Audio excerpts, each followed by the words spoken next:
दोस्तों सब्सक्राइब कीजिए all hit exam channel को और बेल आइकन को प्रेस कीजिए जिससे आने वाली वीडियो की नोटिफिकेशन आपको सबसे पहले और लगातार मिलती रहे। दोस्तों बहुत बहुत स्वागत है एक बार फिर से आप सभी का हमारे इस चैनल में जिसका नाम है ऑल हिट एग्जाम। और दोस्तों आप सभी जानते हैं कि हमारे इस ऑल हिट एग्जाम चैनल पर आपका CTET का लगातार 100 प्रश्नों का ताबड़तोड़ एक श्रृंखला एक सीरीज चल रहा है जो कि आखिरी समय में बहुत इंपॉर्टेंट होता है दोस्तों, क्योंकि समय बहुत कम बचा है और इस कम समय में हम लोग उन्हीं सिलेक्टेड क्वेश्चन को पढ़ेंगे जो जिनका मैक्सिमम चांस है परीक्षा में आने का दोस्तों, जिसमें कि CTET के सभी सब्जेक्टों के, चाहे वो बाल विकास मनोविज्ञान, हिंदी, अंग्रेजी, संस्कृत, सामाजिक अध्ययन, विज्ञान, गणित, सभी सब्जेक्टों के दोस्तों 100 प्रश्नों का एक सीरीज चल रहा है। तो उसी श्रृंखला में उसी सीरीज में हम लोगों का आज का ये वीडियो होगा संस्कृत भाषा का दोस्तों। और संस्कृत भाषा में हम लोग आज इस वीडियो में सभी 100 बेहद महत्वपूर्ण प्रश्नों को हल करेंगे दोस्तों, जो कि होगा आपका 100 धुआंधार बेहतरीन रिपीटेड क्वेश्चन दोस्तों, क्योंकि जो प्रीवियस की परीक्षाओं में प्रश्न आ चुके हैं या फिर इनके आने की संभावना बहुत ही ज्यादा स्तर पर है। और दोस्तों निवेदन करूंगा कि वीडियो को शुरू से लेकर के आखिरी तक देखिएगा, क्योंकि बहुत मेहनत लगता है और बहुत ज्यादा परिश्रम करने के बाद ये सारे प्रश्न इकट्ठा हो पाते हैं एक साथ। तो दोस्तों वीडियो को शुरू से लेकर आखिर तक देखिएगा, ये हमारा आप लोगों से एक निवेदन है। तो का अपर या दूसरा नाम क्या है? ऑप्शन ए हल, ऑप्शन बी अच, ऑप्शन सी यौन और ऑप्शन डी अक। तो दोस्तों पहले नंबर के इस प्रश्न में आपका ऑप्शन नंबर बी अच दोस्तों राइट आंसर हो जाएगा, क्योंकि स्वरों का अपर या स्वरों का दूसरा नाम इसको संस्कृत में अच कहते हैं। तो ऑप्शन नंबर बी आपका पहले नंबर के प्रश्न में बिल्कुल राइट और करेक्ट ऑप्शन हो जाएगा दोस्तों। नेक्स्ट आपका दूसरा प्रश्न कर रहा है कि स्वरों को किस प्रत्याहार के अंतर्गत गिना जाता है? ऑप्शन ए अच, ऑप्शन बी अक, ऑप्शन सी अल और ऑप्शन डी अन। तो दोस्तों दूसरे नंबर के इस प्रश्न में आपका राइट आंसर हो जाएगा ऑप्शन नंबर ए अच दोस्तों कहा जाता है, अर्थात स्वरों को अच प्रत्याहार के अंतर्गत गिना जाता है दोस्तों। तो ऑप्शन नंबर आपका ए यहां पर अच राइट और करेक्ट ऑप्शन हो जाएगा। नेक्स्ट आपका तीसरा प्रश्न कह रहा है दोस्तों कि स्वर कितने हैं? Option A 13, option B 11, option C 9 और ऑप्शन डी 33। तो दोस्तों स्वरों की जो संख्या होती है वह होता है दोस्तों आपका ऑप्शन नंबर सी 9 होती है दोस्तों। संस्कृत में स्वरों की संख्या कितनी होती है? 9 होती है। ऑप्शन नंबर सी आपका यहाँ पर राइट और करेक्ट ऑप्शन हो जाएगा। नेक्स्ट आपका चौथा प्रश्न कह रहा है दोस्तों आपके स्क्रीन पर कि मूल स्वर कितने होते हैं? ए 8, बी 2, सी 4, डी 5। तो दोस्तों मूल स्वर जो होते हैं दोस्तों वो होते हैं आपके ऑप्शन नंबर डी, यहां पर 5 राइट आंसर हो जाएगा दोस्तों। मूल स्वर होते हैं संस्कृत भाषा में 5। ऑप्शन नंबर डी करेक्ट और राइट आंसर हो जाएगा। नेक्स्ट आपका पांचवा प्रश्न संयुक्त स्वर या मिश्रित स्वर कौन कौन है? ऑप्शन ए ओ ए ओ, ऑप्शन बी अ इ उ री, ऑप्शन सी ए री री, ऑप्शन डी ओ अंग अह। तो दोस्तों 5 नंबर के इस प्रश्न में आपका ऑप्शन नंबर ए यहां पर राइट आंसर हो जाएगा दोस्तों। संयुक्त स्वर आपका ए ओ ए ओ, ये चारों के चारों जो स्वर हैं दोस्तों ये मिश्रित स्वर या इनको संयुक्त स्वर भी कहा जाता है। तो ऑप्शन नंबर ए आपका यहां पर 5 नंबर के प्रश्न में राइट और करेक्ट ऑप्शन हो जाएगा। नेक्स्ट आपका छठवां प्रश्न करेक्ट निम्नलिखित में कौन सा स्वर दीर्घ नहीं होता है? ऑप्शन ए री, ऑप्शन बी री, ऑप्शन सी ए और ऑप्शन डी ओ। तो दोस्तों 6 नंबर के इस प्रश्न में आपका option number B right answer हो जाएगा दोस्तों। ली जो है यहाँ पर ली आपका दीर्घ स्वर में नहीं आता है दोस्तों। तो ऑप्शन नंबर बी आपका यहाँ पर राइट आंसर हो जाएगा। नेक्स्ट आपका 7वां प्रश्न कर रहा है कि किन स्वर वर्णों का ह्रस्व नहीं होता? ऑप्शन ए ओ ए ओ, ऑप्शन बी अ इ उ री, ऑप्शन सी री और ली और ऑप्शन डी ए ओ ई ली। तो दोस्तों 7 नंबर के इस प्रश्न में ऑप्शन नंबर ए आपका ए ओ ए ओ जो है दोस्तों इन स्वर वर्णों का ह्रस्व नहीं होता है, अर्थात ये हमेशा क्या होते हैं दोस्तों दीर्घ होते हैं। तो ऑप्शन नंबर ए आपका राइट आंसर हो जाएगा। नेक्स्ट आपका 8वां प्रश्न कौन से ऐसे 2 स्वर वर्ण हैं जो आपस में सवर्णी हैं?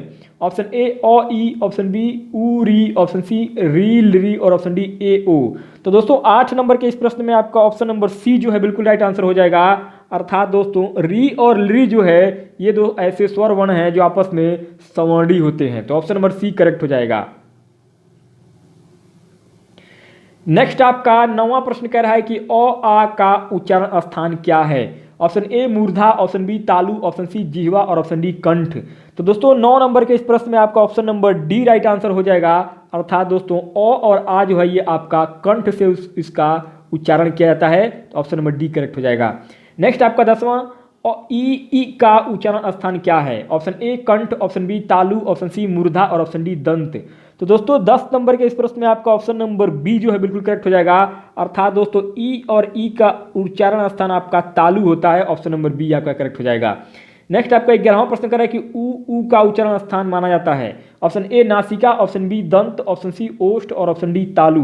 तो दोस्तों ऊ का उच्चारण स्थान दोस्तों ऑप्शन नंबर सी आपका ओष्ठ दोस्तों राइट आंसर हो जाएगा, ऑप्शन नंबर सी। अर्थात ऊ का उच्चारण स्थान ओष्ठ से माना जाता है। नेक्स्ट दोस्तों 12वां प्रश्न कर रहा है कि री का उच्चारण स्थान है। दोस्तों ऑप्शन ए मूर्धा, ऑप्शन बी ओष्ठ, ऑप्शन सी कंठ और ऑप्शन डी दंत। तो दोस्तों लरी जो है, लरी का उच्चारण स्थान दोस्तों आपका दंत होता है, ऑप्शन नंबर डी आपका यहाँ पर दंत राइट और करेक्ट ऑप्शन हो जाएगा। अर्थात लरी का उच्चारण स्थान आपका दंत होता है। नेक्स्ट आपका 13वां प्रश्न कर रहा है कि री का उच्चारण स्थान है। ऑप्शन ए मूर्धा, ऑप्शन बी दंत, ऑप्शन सी कंठ और ऑप्शन डी नासिका। तो दोस्तों 13 नंबर के इस प्रश्न में ऑप्शन नंबर ए आपका राइट आंसर हो जाएगा, अर्थात मूर्धा दोस्तों। री और री का जो उच्चारण स्थान है ये आपका मूर्धा के द्वारा होता है। नेक्स्ट आपका 14वां प्रश्न कर रहा है कि ए का उच्चारण स्थान है। ऑप्शन ए को कंठ ओष्ठ, ऑप्शन बी कंठ तालु, ऑप्शन सी कंठ मूर्धा और ऑप्शन डी कंठ दंत। तो दोस्तों ए और ए का जो उच्चारण स्थान है वो हो जाएगा दोस्तों आपका ऑप्शन नंबर बी, कंठ और तालु के माध्यम से इसका उच्चारण करते हैं ए और ए का। नेक्स्ट आपका 15वां प्रश्न कर रहा है कि ओ का उच्चारण स्थान बताएं। ए कंठ तालु, ऑप्शन बी कंठ ओष्ठ, ऑप्शन सी तालु नासिका और ऑप्शन डी दंत नासिका। तो दोस्तों 15 नंबर के इस प्रश्न में आपका ऑप्शन नंबर बी जो है कंठ और ओष्ठ के माध्यम से ओ और औ का उच्चारण स्थान होता है, तो ऑप्शन नंबर बी करेक्ट हो जाएगा। 16वां प्रश्न कर रहा है कि स्वरों का अभ्यांतर प्रयत्न होगा। दोस्तों ऑप्शन ए स्पृष्ट, ऑप्शन बी विवरित, ऑप्शन सी ईसत विवरित और ऑप्शन डी समृत। तो दोस्तों 16 नंबर के इस प्रश्न में आपका ऑप्शन नंबर बी जो है विवरित आपका राइट और करेक्ट आंसर हो जाएगा। अर्थात स्वरों का जो अभ्यांतर प्रयत्न होता है वो आपका विवरित होता है। नेक्स्ट आपका 17वां प्रश्न कर रहा है कि निम्नलिखित में से कौन सवर्णी नहीं है। ऑप्शन ए ई, ऑप्शन बी अ, ऑप्शन सी री और ऑप्शन डी ए ओ। तो दोस्तों 17 नंबर के इस प्रश्न में आपका जो राइट और करेक्ट ऑप्शन हो जाएगा वो ऑप्शन नंबर डी, ए और ओ दोस्तों जो है ये आपका जो वर्ण है ये आपका सवर्णी नहीं होता है, तो ऑप्शन नंबर डी आपका यहाँ पर बिल्कुल राइट आंसर हो जाएगा। दोस्तों 18वां प्रश्न कर रहा है कि स्वरों का बाह्य प्रयत्न होगा। ऑप्शन ए उदात्त अनुदात्त स्वरित, ऑप्शन बी संवार विवार श्वास और ऑप्शन सी नाद घोष अघोष और ऑप्शन डी संवार नाद और घोष। तो दोस्तों 18 नंबर के इस प्रश्न में आपका ऑप्शन नंबर ए जो है बिल्कुल राइट आंसर हो जाएगा। उदात्त अनुदात्त और स्वरित ये स्वरों का बाह्य प्रयत्न होता है दोस्तों, ऑप्शन नंबर ए आपका यहाँ पर बिल्कुल राइट और करेक्ट ऑप्शन हो जाएगा। नेक्स्ट आपका 19वां प्रश्न कर रहा है कि री के परस्पर कितने भेद हैं। ऑप्शन ए 30 भेद, ऑप्शन बी 18 भेद, ऑप्शन सी 12 भेद और ऑप्शन डी 28 भेद। तो दोस्तों 19 नंबर के इस प्रश्न में आपका ऑप्शन नंबर ए 30 भेद होते हैं री और री के परस्पर दोस्तों। ऑप्शन नंबर ए आपका यहाँ पर 19 नंबर के प्रश्न में राइट और करेक्ट ऑप्शन हो जाएगा दोस्तों। नेक्स्ट आपका 20 नंबर अगला प्रश्न पूछ रहा है कि अ ई उ री वर्णों के कुल कितने भेद होते हैं दोस्तों। Option A 18, option B 12, option C 30 और ऑप्शन डी केवल 4। तो दोस्तों 20 नंबर के इस प्रश्न में आपका ऑप्शन नंबर ए 18 जो दोस्तों होगा आपका राइट आंसर हो जाएगा। अर्थात अ ई उ री वर्णों के कुल भेद 18 होते हैं, ऑप्शन नंबर ए करेक्ट हो जाएगा। नेक्स्ट आपका 21वां प्रश्न कर रहा है कि ए ओ के कितने भेद होते हैं। Option A 12, option B 18, option C 30, option D 5। तो दोस्तों 21 नंबर के इस प्रश्न में आपका ऑप्शन नंबर ए जो है बिल्कुल राइट आंसर हो जाएगा। अर्थात ए ओ के 12 भेद होते हैं। 22वां प्रश्न कर रहा है कि स्वरों का विभाजन कितने प्रकार से हुआ है। ऑप्शन ए 3 प्रकार, ऑप्शन बी 4 प्रकार, ऑप्शन सी 5 प्रकार और ऑप्शन डी 2 प्रकार। तो दोस्तों स्वरों का जो विभाजन हुआ है वो हुआ है दोस्तों आपका ऑप्शन नंबर ए 3 प्रकार से स्वरों का विभाजन हुआ है। दीर्घ स्वर, ह्रस्व स्वर और प्लुत स्वर, ये 3 स्वरों का विभाजन होता है। तो ऑप्शन नंबर आपका ए यहाँ पर राइट आंसर हो जाएगा 3 प्रकार। नेक्स्ट आपका 23वां प्रश्न कर रहा है कि ऐसी कौन सी ध्वनि है जिसे अन्य वर्ण की आवश्यकता नहीं होती। ऑप्शन ए स्वर, ऑप्शन बी व्यंजन, ऑप्शन सी अयोग वाह और ऑप्शन डी उपयुक्त सभी। तो दोस्तों 23 नंबर के इस प्रश्न में आपका जो सही और राइट आंसर हो जाएगा नंबर ए स्वर दोस्तों। अर्थात स्वर एक ऐसी ध्वनि है जिसे अन्य वर्ण की सहायता नहीं होती है, अर्थात स्वर हमेशा स्वतंत्र होते हैं। नेक्स्ट आपका 24 नंबर अगला प्रश्न, जिन स्वरों के उच्चारण में एक मात्रा का समय लगता है उन्हें क्या कहते हैं? ऑप्शन ए ह्रस्व स्वर, ऑप्शन बी दीर्घ स्वर, ऑप्शन सी प्लुत स्वर और ऑप्शन डी केवल स्वर। तो दोस्तों 24 नंबर के इस प्रश्न में आपका राइट और करेक्ट ऑप्शन हो जाएगा ऑप्शन नंबर ए ह्रस्व स्वर दोस्तों इनको कहा जाता है, अर्थात जिन स्वरों के उच्चारण में एक मात्रा का समय लगता है उन्हें ह्रस्व स्वर कहा जाता है। नेक्स्ट आपका 25वां प्रश्न, द्विमात्रिक स्वर कहलाते हैं? ऑप्शन ए दीर्घ, ऑप्शन बी ह्रस्व, ऑप्शन सी प्लुत और ऑप्शन डी व्यंजन।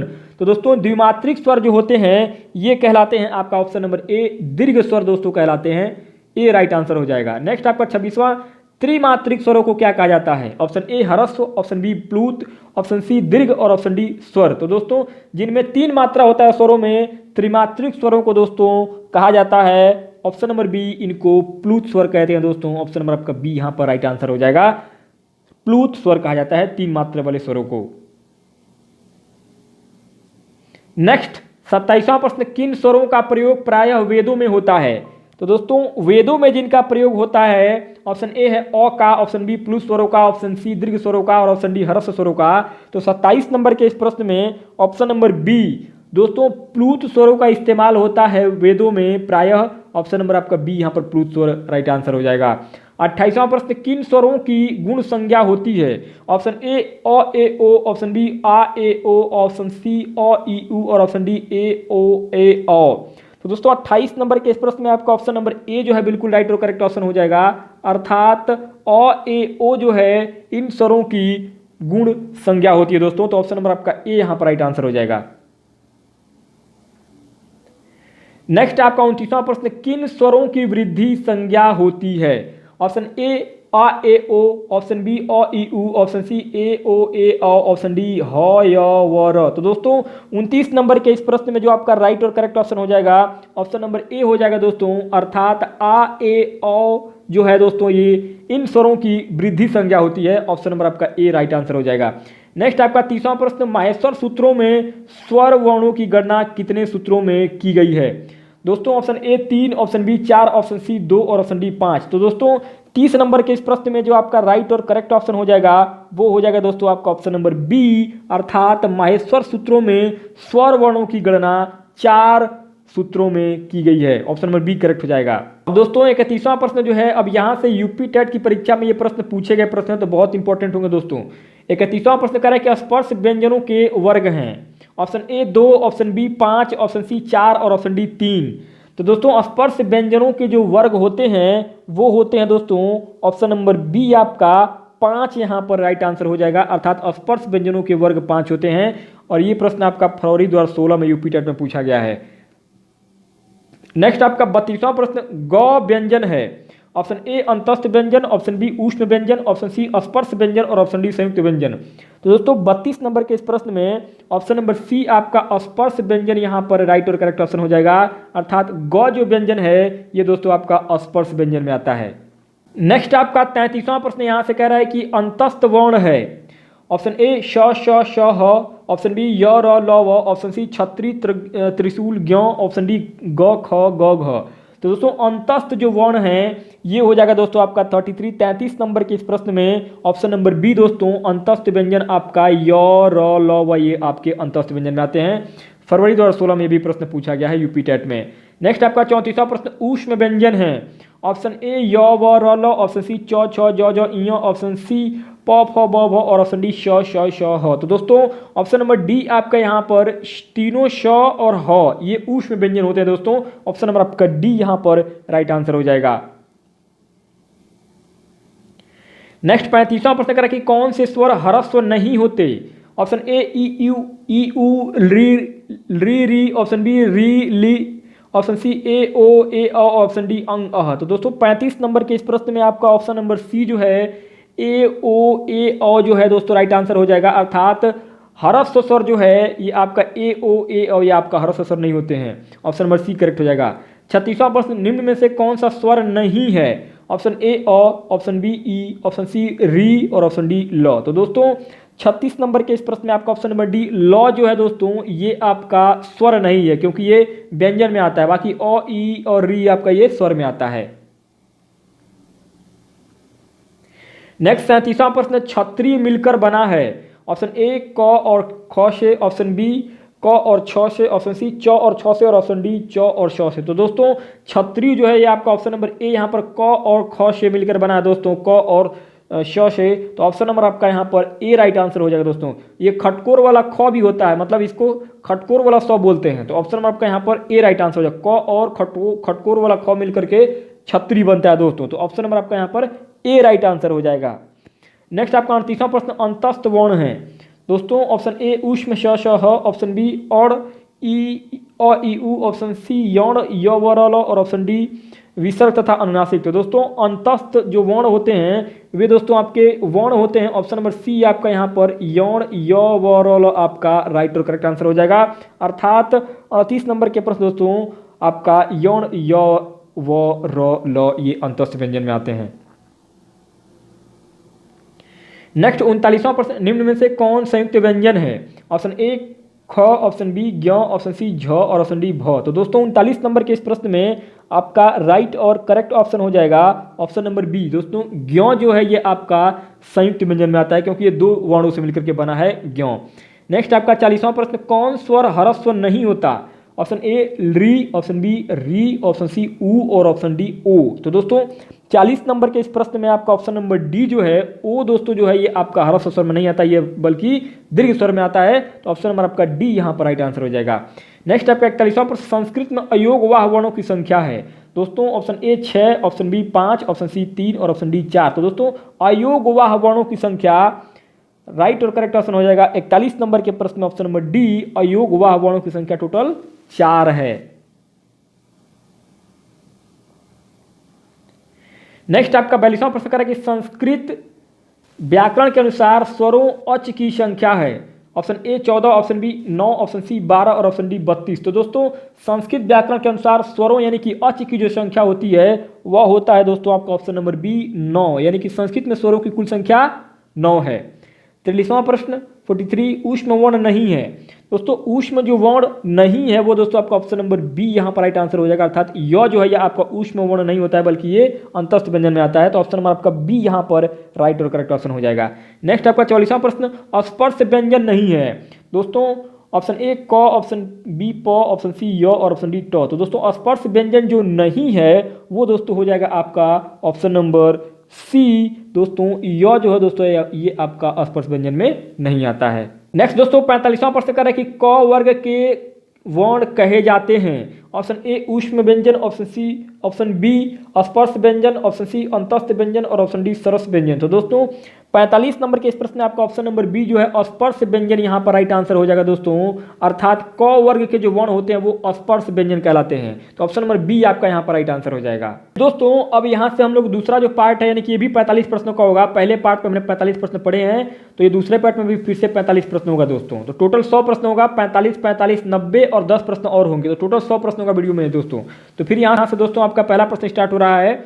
वे वर्ण जो स्वतंत्र रूप से नहीं बोले जा सकते हैं अर्थात जिनका उच्चारण स्वर की सहायता के बिना नहीं हो सकता वे कहलाते हैं। ऑप्शन ए ह्रस्व स्वर, ऑप्शन बी प्लूत व्यंजन, ऑप्शन सी दीर्घ मात्रा और ऑप्शन डी व्यंजन। तो दोस्तों पहले नंबर के इस प्रश्न में आपका राइट आंसर हो जाएगा ऑप्शन नंबर डी। अर्थात व्यंजन जो होते हैं दोस्तों वे बिना स्वर के नहीं बोले जा सकते हैं। अर्थात इनमें बिना स्वर यानी कि जब तक स्वर नहीं लगेगा तब तक ये शब्द नहीं बोले जाएंगे, तो इनको व्यंजन कहा जाता है। नेक्स्ट दूसरा प्रश्न कह रहा है कि संस्कृत व्याकरण शास्त्र में जो शुद्ध व्यंजन वर्ण होंगे उन्हें किसके साथ लिखा जाता है। ऑप्शन ए उपदमानीय के साथ, ऑप्शन बी जिह्वामूली के साथ, ऑप्शन सी हलंत के साथ और ऑप्शन डी स्वरों के साथ। तो दोस्तों दूसरे नंबर के इस प्रश्न में आपका ऑप्शन नंबर सी हलंत के साथ लिखा जाता है। अर्थात संस्कृत व्याकरण शास्त्र में जो शुद्ध व्यंजन वर्ण होंगे उन्हें हलंत के साथ लिखा जाता है। नेक्स्ट आपका तीसरा प्रश्न अर्धमात्रिक वर्ण कहे जाते हैं। ऑप्शन ए स्वर, ऑप्शन बी अयोगवाह, ऑप्शन सी व्यंजन और ऑप्शन डी विसर्ग। तो दोस्तों तीसरे नंबर के इस प्रश्न आपका ऑप्शन नंबर सी व्यंजन जो है दोस्तों ये आपके कहे जाते हैं अर्धमात्रिक वर्ण में, अर्धमात्रिक वर्ण कहे जाते हैं व्यंजन। नेक्स्ट आपका चौथा प्रश्न कर रहा है कि त्रिमातस्थ्रु प्लूतो यज्ञो डैश डैश चाधर मात्रिकम रिक्त स्थान की पूर्ति करे दोस्तों। तो यहाँ पर ऑप्शन ए ह्रस्व, ऑप्शन बी दीर्घ, ऑप्शन सी प्लूतो और ऑप्शन डी व्यंजनम। तो दोस्तों चौथे नंबर की इस प्रश्न आपका ऑप्शन नंबर डी व्यंजनम दोस्तों यहाँ पर राइट आंसर हो जाएगा, क्योंकि यहाँ पर त्रिमात्रु प्लूतो ज्ञो व्यंजनम चाधार्मत्रिकम रिक्तम दोस्तों यहाँ पर राइट आंसर हो जाएगा ऑप्शन नंबर आपका डी। पांचवा प्रश्न, सभी व्यंजन वर्ण किस प्रत्याहार में समाहित होते हैं? ऑप्शन ए अक, ऑप्शन बी हल, ऑप्शन सी हर्ष और ऑप्शन डी अल। तो दोस्तों 5 नंबर के इस प्रश्न में ऑप्शन नंबर बी दोस्तों सभी व्यंजन जो वर्ण है वो आपके हल प्रत्याहार में समाहित होते हैं। नेक्स्ट आपका छठा प्रश्न कर रहा है कि व्यंजनों का अपर नाम है। ऑप्शन ए हर्ष, ऑप्शन बी हल, ऑप्शन सी अच और ऑप्शन डी अल। तो दोस्तों व्यंजनों का जो अपर नाम है वह हो जाएगा आपका ऑप्शन नंबर बी, इनको हल कहते हैं। नेक्स्ट आपका सातवां, कुल व्यंजन वर्णों की संख्या है। Option A 33, option B 14, option C 9 और ऑप्शन डी 11।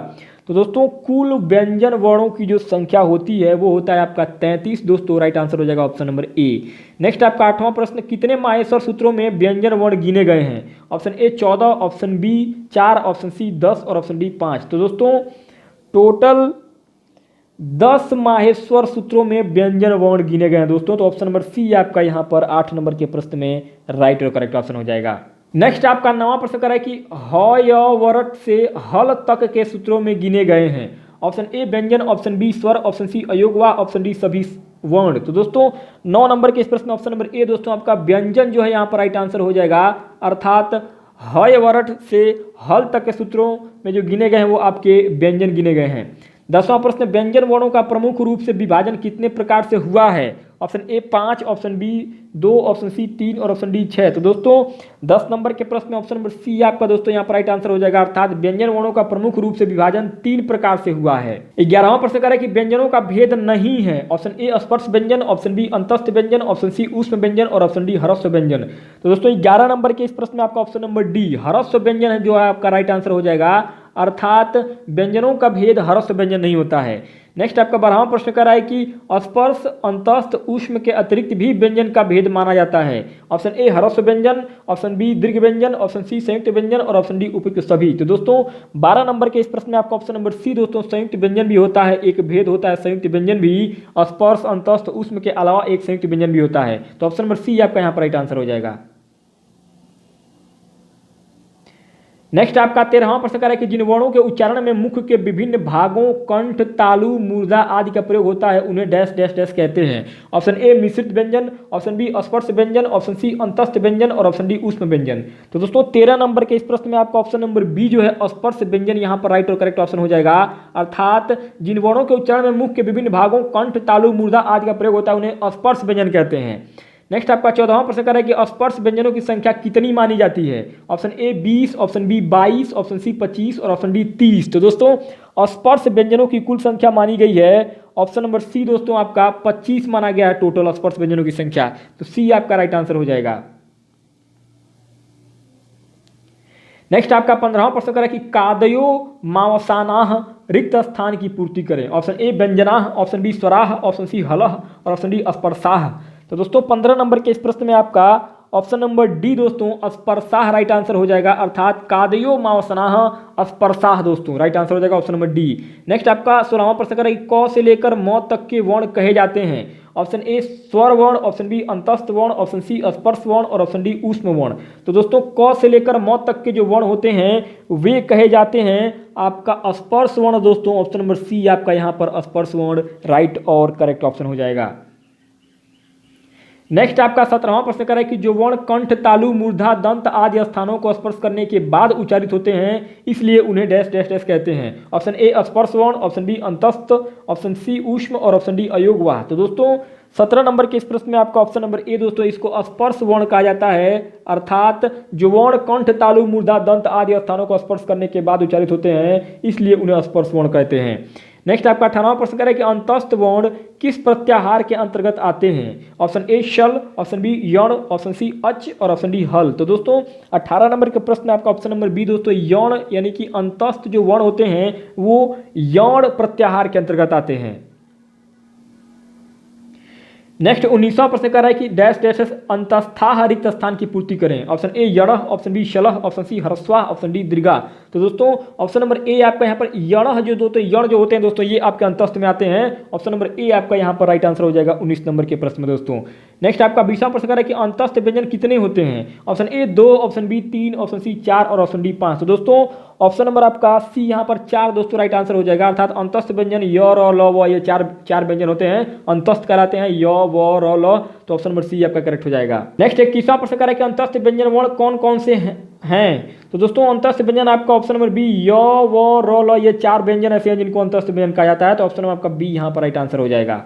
नेक्स्ट आपका 22वां प्रश्न कह रहा है कि डैश डैश डैश उस्मान रिक्त स्थान की पूर्ति करें। ऑप्शन ए शलह, ऑप्शन बी यौन, ऑप्शन सी प्लूता और ऑप्शन डी दीर्घ। तो दोस्तों 22 नंबर के प्रश्न में आपका ऑप्शन नंबर ए शलह दोस्तों राइट आंसर हो जाएगा। अर्थात ऊष्म में दोस्तों आपका शलह आते हैं, तो ऑप्शन नंबर आपका ए यहाँ पर राइट आंसर हो जाएगा। नेक्स्ट आपका 23वां प्रश्न ऊष्म व्यंजन वर्णों की संख्या कितनी है। Option A 2, option B 4, option C 5 और ऑप्शन डी 6। तो दोस्तों ऑप्शन नंबर बी आपका ऊष्म व्यंजन की संख्या दोस्तों आपका 4 होता है। तीनों श और ह ये 4 ऐसे वर्ण हैं जो कि ऊष्म व्यंजन कहलाते हैं। तो ऑप्शन नंबर आपका बी यहाँ पर राइट आंसर हो जाएगा। नेक्स्ट दोस्तों आपका अगला प्रश्न कह रहा है 24वां, ऊष्म वर्ण किस प्रत्याहार के अंतर्गत आते हैं। ऑप्शन ए शल, ऑप्शन बी यौन, ऑप्शन सी अच और ऑप्शन डी हल। तो दोस्तों ऊष्म जो वर्ण होते हैं ये आपके सल के अंतर्गत आते हैं। तो ऑप्शन नंबर ए आपका 24 नंबर के प्रश्न में राइट और करेक्ट ऑप्शन हो जाएगा।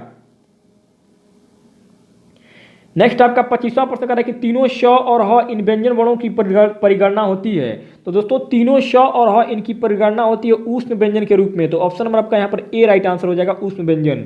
नेक्स्ट आपका 26वां प्रश्न, दो व्यंजन वर्णों के मेल से जो वर्ण बनते हैं उन्हें क्या कहते हैं। ऑप्शन ए संयुक्त व्यंजन, ऑप्शन बी ऊष्म व्यंजन, ऑप्शन सी अंतस्थ व्यंजन और ऑप्शन डी उपयुक्त सभी। तो दोस्तों दो व्यंजन वर्णों के मेल से जो वर्ण बनते हैं उन्हें संयुक्त व्यंजन कहा जाता है। तो ऑप्शन नंबर ए आपका प्रश्न संयुक्त व्यंजन राइट और करेक्ट ऑप्शन हो जाएगा, ऑप्शन नंबर ए। नेक्स्ट आपका 27वां प्रश्न कह रहा है कि मिश्रित या संयुक्त व्यंजन नहीं है। ऑप्शन ए छत्री, ऑप्शन बी त्र, ऑप्शन सी ज्ञ और ऑप्शन डी प। तो दोस्तों 27 नंबर के प्रश्न आपका ऑप्शन नंबर डी प जो वर्ण है ये आपका सिंगल वर्ण है, इसमें कहीं कोई संयुक्त व्यंजन नहीं लगा है। बाकी ज्ञ, त्र और छत्री ये तीनों में आपके संयुक्त व्यंजन होते हैं, यानी कि ये दो वर्ण से मिलकर बनते हैं और सिंगल वर्ण होता है दोस्तों आपका प। तो ये आपका राइट आंसर हो जाएगा। नेक्स्ट आपका 28वां प्रश्न, निम्नलिखित में से कौन सुमेलित नहीं है। दोस्तों option A B C D आप देख पा रहे हैं, तो इसमें जो सही सुमेलित नहीं है दोस्तों वो हो जाएगा दोस्तों आपका right answer option number D. अर्थात दोस्तों इसमें प ड अ बराबर प दोस्तों ये आपका नहीं होगा, यही आपका गलत हो जाएगा राइट आंसर दोस्तों, क्योंकि इसमें सुमेलित नहीं पूछा गया है। नेक्स्ट आपका 29वां प्रश्न कह रहा है कि क वर्ग, च वर्ग, ट वर्ग, त वर्ग और प वर्ग को कहा जाता है। ऑप्शन ए वर्गाक्षर, ऑप्शन बी वर्गीय व्यंजन, ऑप्शन सी स्पर्श व्यंजन और ऑप्शन डी उपयुक्त सभी।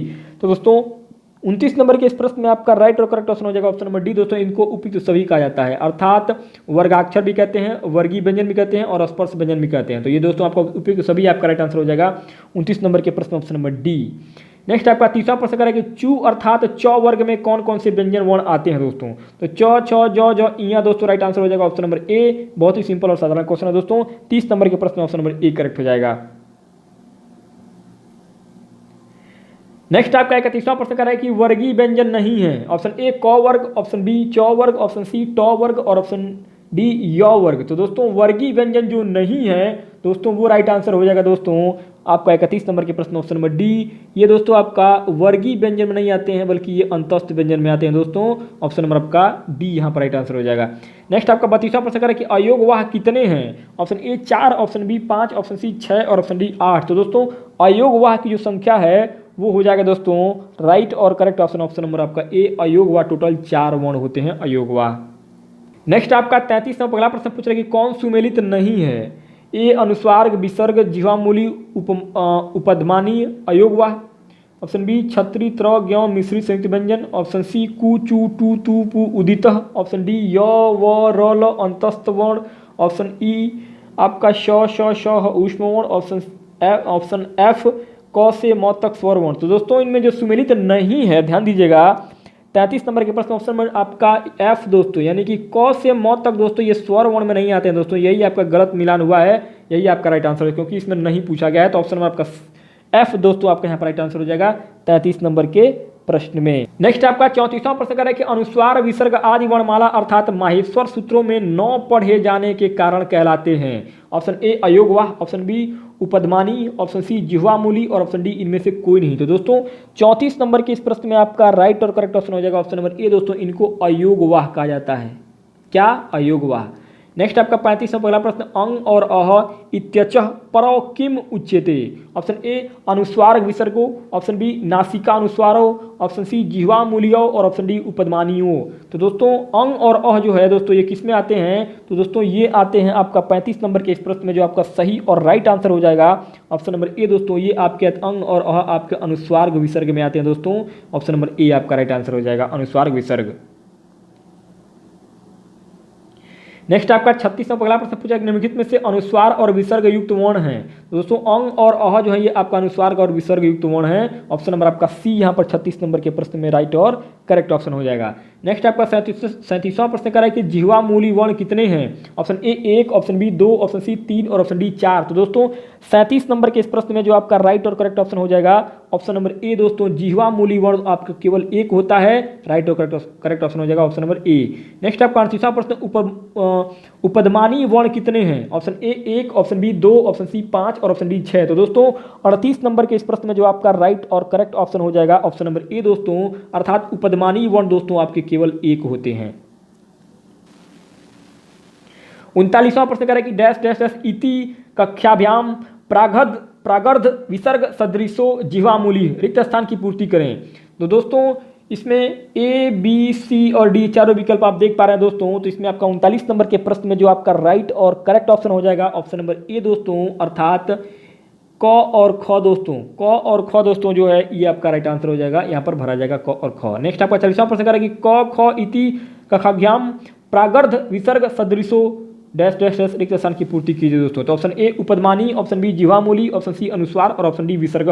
तो दोस्तों 40 नंबर के इस प्रश्न में आपका राइट और करेक्ट ऑप्शन हो जाएगा ऑप्शन नंबर बी दोस्तों, अर्थात इन्हें जिह्वामूली कहा जाता है दोस्तों।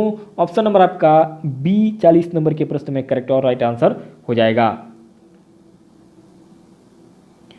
नेक्स्ट आपका 41वां प्रश्न है कि क ख के पहले आधे विसर्ग के समान चिन्ह लिखा रहता है, उसे क्या कहते हैं दोस्तों। ऑप्शन ए उपध्मानी, ऑप्शन बी अनुस्वार, ऑप्शन सी विसर्ग और ऑप्शन डी जिह्वामूली। तो दोस्तों 41 नंबर के इस प्रश्न में आपका ऑप्शन नंबर डी दोस्तों, इनको जिह्वामूली कहा जाता है। अर्थात आधा ये आपका लिखा हुआ ये छोटा छोटा ये और ये दोस्तों क और ख के पहले जो इसको जिह्वामूली कहते हैं। तो ऑप्शन आपका डी यहाँ पर राइट आंसर हो जाएगा। नेक्स्ट आपका 42वां प्रश्न है कि जिह्वामूली क ख वर्णों का उच्चारण कहाँ से होता है। ऑप्शन ए जिह्वामूल से, ऑप्शन बी ओष्ठ से, ऑप्शन सी दंत से और ऑप्शन डी कंठ से। तो दोस्तों 42 नंबर के इस प्रश्न में आपका ऑप्शन नंबर ए दोस्तों, इनका उच्चारण जिह्वामूल से होता है। तो ऑप्शन नंबर आपका ए यहाँ पर राइट आंसर हो जाएगा दोस्तों। नेक्स्ट आपका 43वां प्रश्न कर रहा है कि प फ के पहले जो आधे विसर्ग के समान चिन्ह लिखा आता है उसे क्या कहते हैं दोस्तों, इन्हें जिह्वामूल कहते हैं। ऑप्शन नंबर आपका बी यहाँ पर 43 नंबर के प्रश्न में राइट। नेक्स्ट दोस्तों आपका 44वां प्रश्न कर रहा है कि उपध्मानी प फ वर्णों का उच्चारण स्थान है। ऑप्शन ए ओष्ठ से, ऑप्शन बी कंठ से, ऑप्शन सी दंत से और ऑप्शन डी तालु से। तो दोस्तों 44 नंबर के इस प्रश्न में जो आपका राइट और करेक्ट ऑप्शन हो जाएगा ऑप्शन नंबर ए दोस्तों, ये उपध्मानी दोस्तों आपका जो है प फ इनका वर्ण का उच्चारण स्थान आपका ओष्ठ से होता है।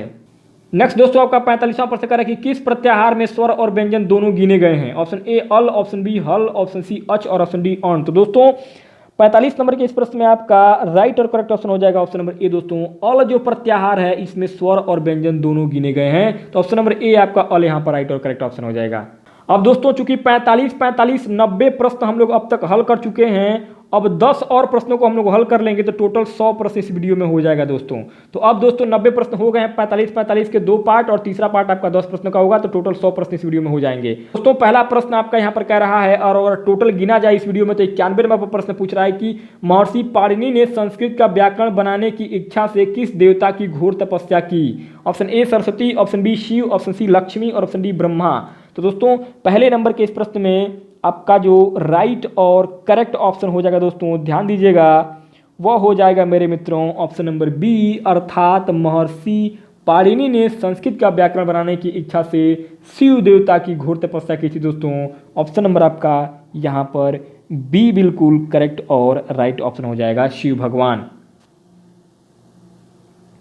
नेक्स्ट आपका दूसरा प्रश्न, महर्षि पाणिनि की तपस्या से प्रसन्न होकर शिवजी ने क्या किया। ऑप्शन ए आशीर्वाद दिया, ऑप्शन बी पुष्पों की वर्षा की, ऑप्शन सी नृत्य के साथ डमरू बजाया और ऑप्शन डी नृत्य के साथ शंख बजाया। तो दोस्तों दूसरे नंबर के इस प्रश्न का ऑप्शन नंबर सी दोस्तों, नृत्य के साथ डमरू बजाए थे शिव भगवान शिव शंकर भोलेनाथ जी ने। ऑप्शन नंबर सी आपका यहाँ पर राइट आंसर हो जाएगा। नेक्स्ट आपका दोस्तों 3 नंबर पर अगला प्रश्न करें कि प्रसन्न होकर भगवान शिव जी ने कितनी बार डमरू बजाया। Option A 10, option B 11, option C 12 और ऑप्शन डी 14। तो दोस्तों तीसरे नंबर के प्रश्न आपका ऑप्शन डी 14 बार डमरू बजाए थे शिव शंकर भगवान ji. Option number D right answer हो जाएगा। नेक्स्ट आपका दोस्तों अगला प्रश्न चौथा प्रश्न कह रहा है कि भगवान माहेश्वर के डमरू से उत्पन्न होने के कारण इन्हें कहा जाता है। ऑप्शन ए माहेश्वर सूत्र, ऑप्शन बी पाणिनि सूत्र, ऑप्शन सी ब्रह्मा सूत्र और ऑप्शन डी उमा सूत्र। तो दोस्तों चौथे नंबर के प्रश्न ऑप्शन नंबर ए दोस्तों इसको माहेश्वर सूत्र कहा जाता है कि ये शिव जी के डमरू से उत्पन्न हुआ था। नेक्स्ट आपका अगला पांचवा प्रश्न करें कि माहेश्वर सूत्र का अपर नाम है। ऑप्शन ए माहेश्वर सूत्र, ऑप्शन बी शिव सूत्र, ऑप्शन सी वर्ण सामान्य सूत्र और ऑप्शन डी उपयुक्त सभी। तो दोस्तों 5 नंबर के प्रश्न आपका ऑप्शन नंबर डी इनको 5 दोस्तों उपयुक्त सभी आपका option number D right answer हो जाएगा। अर्थात इनको माहेश्वर सूत्र भी कहते हैं, शिव सूत्र भी कहते हैं, वर्ण सामान्य सूत्र भी कहते हैं। तो ऑप्शन नंबर डी आपका यहाँ पर राइट आंसर हो जाएगा। नेक्स्ट आपका छठवां प्रश्न कर रहा है कि अ ई उ ण री री क आदि ये 14 सूत्र हैं, इसलिए इन्हें कहते हैं। ऑप्शन ए चतुर्दश सूत्र, ऑप्शन बी चतुर्दशानी सूत्र, ऑप्शन सी चत्वरी सूत्र और ऑप्शन डी उपयुक्त सभी। तो दोस्तों 6 नंबर के इस प्रश्न में आपका ऑप्शन नंबर ए इनको चतुर्दश सूत्र कहते हैं दोस्तों। ऑप्शन नंबर आपका ए यहाँ पर चतुर्दश सूत्र आपका राइट और करेक्ट ऑप्शन हो जाएगा। नेक्स्ट आपका 7वां प्रश्न कर रहा है कि भगवान शिव के डमरू से निकलकर पाणिनि को क्या प्राप्त हुआ। तो दोस्तों ऑप्शन ए शिव सूत्र, ऑप्शन बी माहेश्वर सूत्र, ऑप्शन सी चतुर्दश सूत्र, ऑप्शन डी उपयुक्त सभी। तो दोस्तों 7 नंबर के इस प्रश्न आपको ऑप्शन नंबर डी यानी कि आपका ये चारों चीज प्राप्त हुआ था, अर्थात शिव सूत्र भी, माहेश्वर सूत्र भी और चतुर्दश सूत्र भी। तो ऑप्शन नंबर डी आपका यहाँ पर राइट आंसर हो जाएगा। नेक्स्ट आपका 8वां प्रश्न करें कि भगवान शिव के डमरू से सूत्र निकले वह 14 सूत्र किसे सुनाई पड़े। ऑप्शन ए ब्रह्मा को, ऑप्शन बी नारद को, ऑप्शन सी गणेश को, ऑप्शन डी पाणिनि को। तो दोस्तों 8 नंबर के इस प्रश्न में आपका जो राइट आंसर हो जाएगा ऑप्शन नंबर डी दोस्तों, भगवान शिव के डमरू से सूत्र निकलने वाले जो 14 सूत्र थे वे महर्षि पाणिनि को सुनाई दिए थे दोस्तों। तो ऑप्शन आपका डी पर पाणिनि को राइट और करेक्ट ऑप्शन हो जाएगा। नेक्स्ट आपका 9वां प्रश्न करें कि माहेश्वर सूत्रों की संख्या कितनी है। Option A 11, option B 14, option C 16 और ऑप्शन डी 21। तो दोस्तों माहेश्वर सूत्रों की कुल जो संख्या है मेरे मित्रों वह हो जाएगा ऑप्शन नंबर बी दोस्तों 14 दोस्तों सूत्र है माहेश्वर सूत्रों की संख्या। ऑप्शन नंबर बी आपका यहाँ पर 9 नंबर के प्रश्न में राइट और करेक्ट ऑप्शन हो जाएगा। नेक्स्ट दोस्तों 10वां और आखिरी प्रश्न होगा इस वीडियो में। टोटल 100 नंबर पर दोस्तों आखिरी प्रश्न होगा इस वीडियो में। पहला पार्ट था आपका 45 प्रश्न का, दूसरा पार्ट था आपका 45 प्रश्न का और तीसरा पार्ट आपका 10 प्रश्न का है। टोटल 45, 45, 90 और 10, 100। तो दोस्तों ये 10वां प्रश्न आपका टोटल इस वीडियो में 100वां प्रश्न होगा, आखिरी प्रश्न होगा 100 नंबर पर कि नृत्यावसाने नटराज राजो ननाद ढंका न पंचवारम यह पंक्ति किस प्रसंग में आई है। ऑप्शन ए माहेश्वर सूत्र के प्रसंग में, ऑप्शन बी शिव सूत्र के प्रसंग में, ऑप्शन सी चतुर्दश सूत्र प्रसंग में और ऑप्शन डी उपयुक्त सभी में। तो दोस्तों 10 नंबर के यानी कि 100 नंबर के इस आखिरी प्रश्न में जो आपका राइट और करेक्ट ऑप्शन हो जाएगा वो हो जाएगा दोस्तों आपका ऑप्शन नंबर डी अर्थात उपयुक्त सभी में। तो दोस्तों इस प्रकार से टोटल 100 प्रश्न इस वीडियो में मैं लेकर के आप सभी के सामने आया था संस्कृत भाषा में, जो कि 45 प्रश्नों का एक पार्ट था, दूसरा पार्ट आपका 45 प्रश्न का था और तीसरा पार्ट आपका 10 प्रश्न का था। तो दोस्तों 45, 45, 90 और 10, 100 टोटल 100 प्रश्न इस वीडियो में हमने लेकर के आया था संस्कृत भाषा का। और ये बेहद इंपॉर्टेंट प्रश्न थे दोस्तों संस्कृत भाषा के लिए आगामी 31 जनवरी 2021 की परीक्षा के लिए। दोस्तों अगर आप लोगों को ये वीडियो अच्छा लगा हो तो आप लोग कमेंट करेंगे तो इसका अगला 100 पार्ट का वीडियो मैं लेकर के आप सभी के सामने उपस्थित हो जाऊंगा, लेकर के आऊंगा दोस्तों। बहुत बहुत धन्यवाद। अगर आप लोगों को वीडियो अच्छा लगा हो तो वीडियो को लाइक कीजिएगा, अपने दोस्तों के साथ शेयर जरूर करिएगा ताकि अन्य दोस्तों को भी इस वीडियो का फायदा मिल पाए। आप इस वीडियो को Facebook, Twitter, Instagram, WhatsApp, Telegram जहां चाहे वहां इसको शेयर कर सकते हैं दोस्तों। आप शेयर करेंगे तो ज़्यादा से ज़्यादा लोगों तक ये वीडियो पहुंचेगा और उनको फायदा मिलेगा, क्योंकि वो लोग भी बेचारे इस वीडियो को देख पाएंगे दोस्तों। बहुत मेहनत लगता है वीडियो बनाने में। तो अगर वीडियो अच्छा लगा तो वीडियो को लाइक करेंगे और पहली बार अगर चैनल पर आए दोस्तों तो सब्सक्राइब कीजिएगा, क्योंकि हमारे इस ऑल इंडिया एग्जाम चैनल पर आपका सीटेट, यूपीटेट, एमपीटेट, पीएसटेट, रीट सभी प्रकार के टेट परीक्षाओं की तैयारी लगातार लाइव क्लासेस और वीडियो के माध्यम से करा जा रहे हैं दोस्तों। तो बहुत बहुत धन्यवाद हमारे साथ जुड़े रहने के लिए। बहुत बहुत धन्यवाद आप सभी का एक बार फिर से।